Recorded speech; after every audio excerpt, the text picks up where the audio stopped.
Welcome back to Protecting Trade Secrets. I'm Professor Seth C. Oranburg. In Module 1, we covered the foundations. Why trade secrets matter, how they evolved from common law into statutory frameworks, and how they compare to patents and other forms of intellectual property. We introduced the three-element test: information, independent economic value from secrecy, and reasonable efforts to maintain that secrecy. Now, in this Module 2 series of lectures, we're going to unpack that test element by element. This is where theory meets practice. Understanding these three elements is essential, not just for passing an exam, but for advising clients on what actually qualifies for protection and what doesn't. In this lecture, we'll focus on the first two elements, namely, what counts as information and what it means for information to have independent economic value because it's secret. We'll look at cases where plaintiffs won because they clearly identified protectable information, and cases where they lost because what they claimed was too vague, too public, or too trivial. By the end of this lecture, you'll be able to distinguish between information that qualifies for trade secret protection and information that doesn't. You'll understand why courts reject claims based on broad concepts or general skill, and you'll see why economic value must be tied specifically to secrecy, not just to usefulness. Let's start with the first element, information. The first element of the trade secret test asks whether the subject matter qualifies as information. That might sound obvious. Of course, we're talking about information. But this element does important work. It separates protectable knowledge from things that trade secret law doesn't cover. The UTSA defines a trade secret as information, including a formula, pattern, compilation, program, device, method, technique, or process. The DTSA uses similar language. All forms and types of financial, business, scientific, technical, economic, or engineering information. Both definitions are deliberately broad. Courts have recognized an enormous range of content as information: chemical formulas, manufacturing processes, software source code, algorithms, customer lists, pricing strategies, supplier terms, marketing plans, design specifications, prototypes, negative know-how, even religious training materials sold under confidentiality agreements. The key is that trade secret law protects knowledge, not things. A machine is not a trade secret, but the process for building it or operating it might be. A product is not a trade secret, but the formula or manufacturing sequence behind it could be.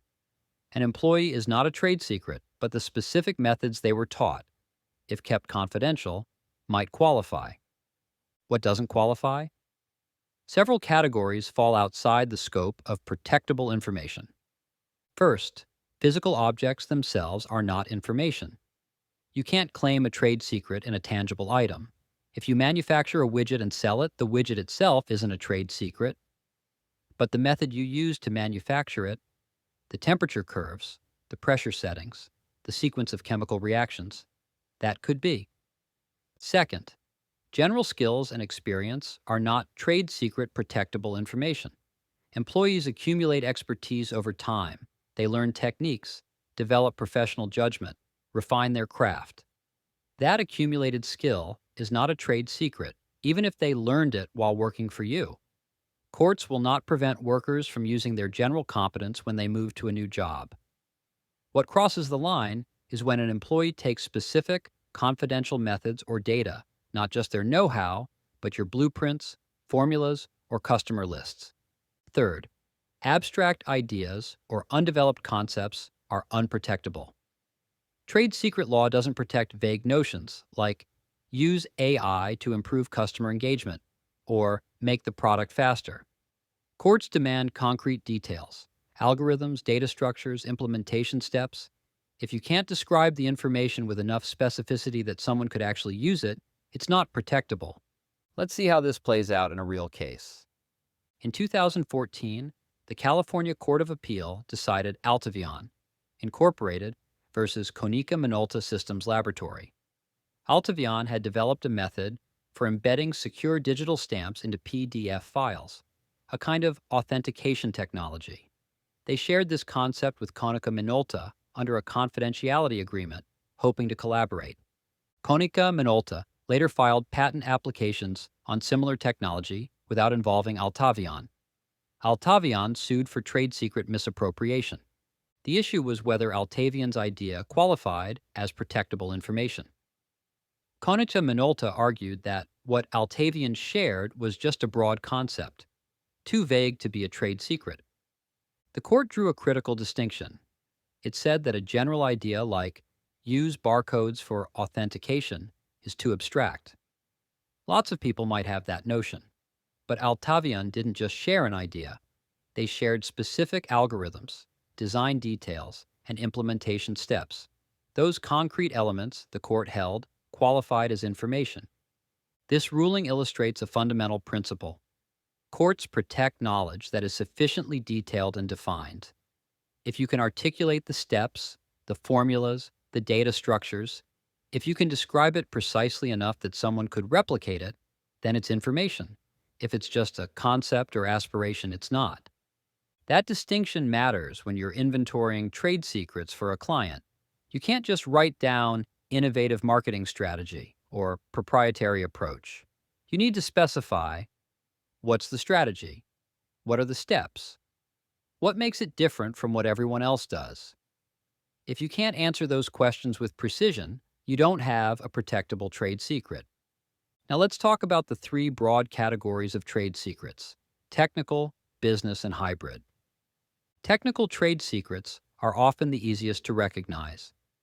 These include product formulas, manufacturing processes, engineering designs, source code, and scientific methods. If the information is used to build, test, or operate something, and it's not generally known, it's likely a technical trade secret. A famous example is ClearOne Communications versus Bowers, a 10th Circuit case from 2011. ClearOne developed proprietary echo cancellation software for audio conferencing systems. When a competitor obtained the software through a third party and integrated it into their own products, ClearOne sued. The court upheld an injunction, finding that the underlying algorithms were protectable technical trade secrets. The software wasn't patented, but it was kept confidential. It had economic value, and ClearOne made reasonable efforts to protect it. Business trade secrets are equally important, but sometimes less obvious. These include customer lists, pricing strategies, supplier terms, sales forecasts, and marketing plans. Unlike technical secrets, business secrets aren't about how to build a product. They're about how to sell it, price it, or gain market advantage. Business secrets often live in CRM systems, spreadsheets, and employee knowledge. They're especially vulnerable when employees leave. A well-maintained customer list, with purchase history, contact details, and sales notes, can be one of the most valuable assets a company owns. In 2016, a Southern District of New York case, Chef's Diet Acquisition Corp. Versus Lean Chefs, addressed this issue.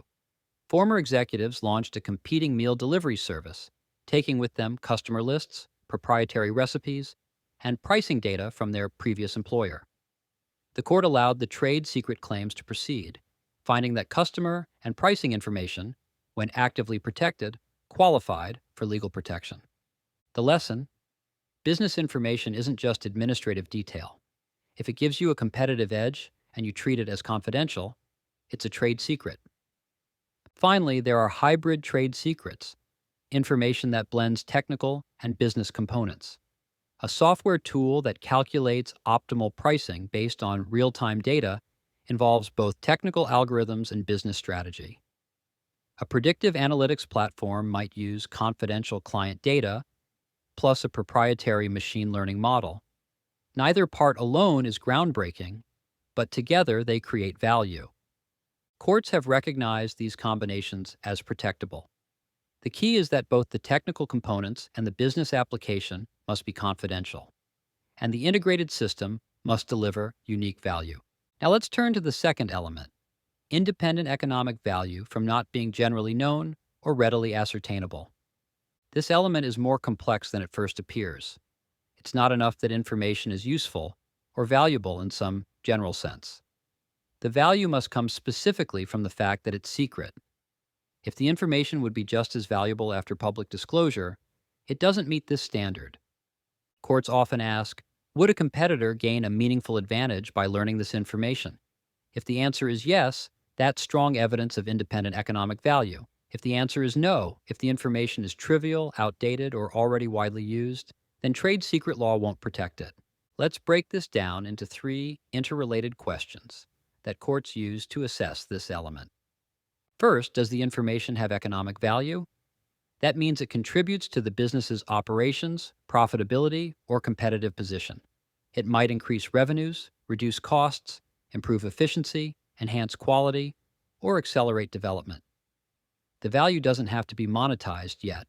Potential value is enough, as long as there's a reasonable basis to believe it could provide competitive gain.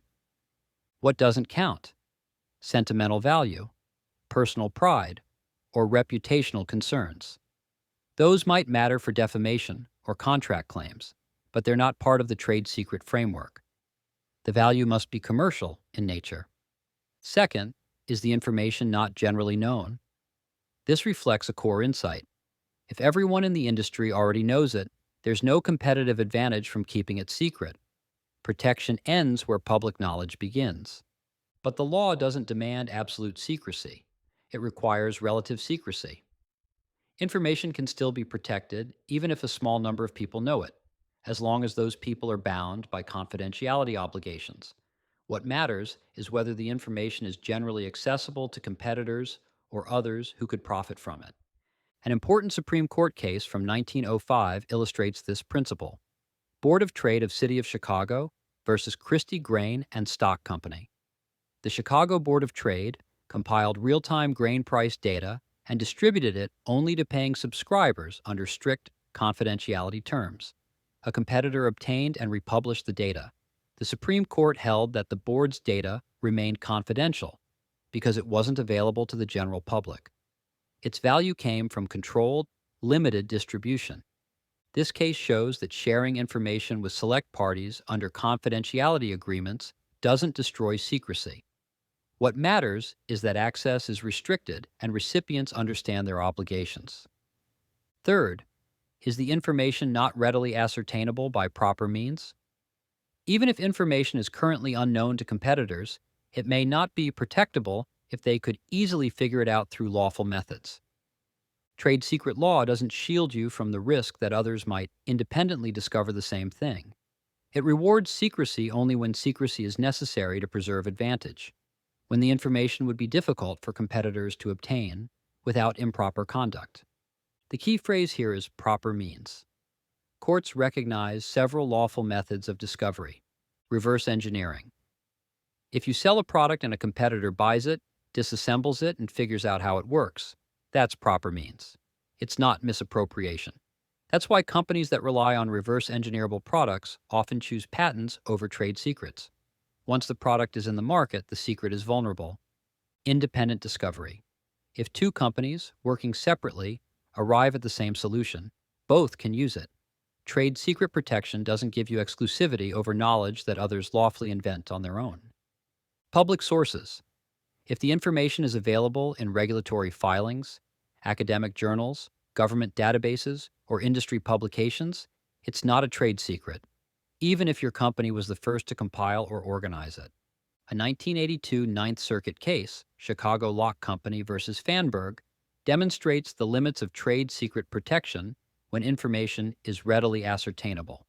Chicago Lock manufactured high-security locks that used a common key code system. Locksmiths who purchased the locks began reverse engineering the codes and publishing them in reference guides. Chicago Lock sued, arguing that the keying system was a trade secret. The court disagreed. It found that the locks were publicly available for purchase, and the internal coding could be discovered through lawful examination. Because the information was readily ascertainable by anyone who bought a lock and studied it, it didn't qualify as a trade secret.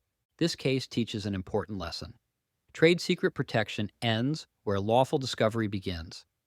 If your innovation is embedded in a product you sell, and competitors can figure it out by taking it apart, you can't rely on trade secrecy. You'd need a patent, or you'd need to redesign the product so the secret stays hidden even after the product is sold. But here's the crucial distinction. Discovery must be by proper means. If a competitor learns your secret through theft, bribery, hacking, breach of contract, or espionage. That's improper means. The trade secret remains intact, and you can sue for misappropriation. The UTSA and DTSA both define improper means to include theft, bribery, misrepresentation, breach of confidentiality, and espionage. Courts have expanded this to cover cyber intrusions, phishing schemes, and employee disloyalty. The issue isn't whether discovery was possible, it's whether it was done the right way. Before we wrap up, let's look at an unusual case that tests the boundaries of what counts as economic value.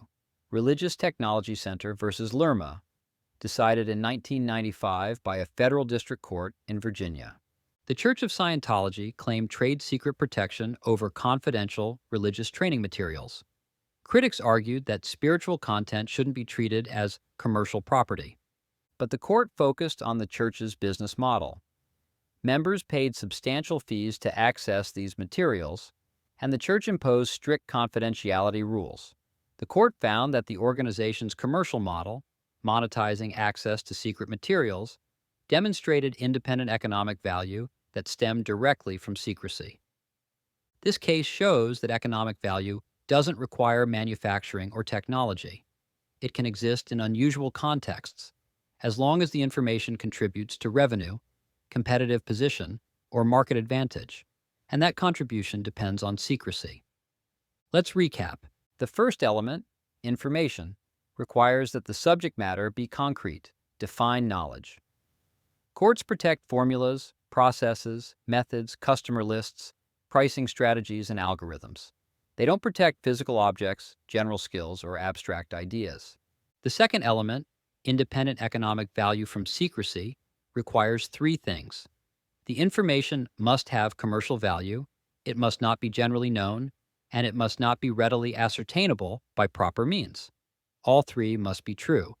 If competitors already know it or could easily figure it out through reverse engineering or independent research, it's not a trade secret.